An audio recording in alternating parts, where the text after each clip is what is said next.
Demonte colony 2 நேற்று அந்த படத்தை போய் பார்த்தேன்.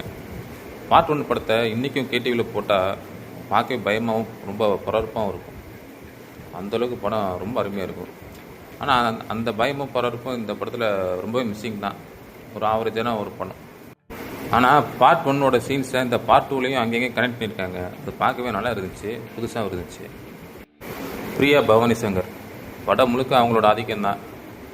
நீட்டாகவே பண்ணியிருந்தாங்க. அருள்நிதியும் அவர் கொடுத்துருக்க கேரக்டரை நீட்டாக பண்ணியிருந்தார்.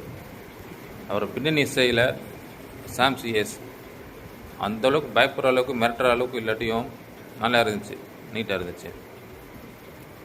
சினிமாட்டோகிராஃபி பொறுத்த வரைக்கும் ரொம்ப விஷுவல்ஸ்லாம் ரொம்ப அற்புதமாக இருந்துச்சு.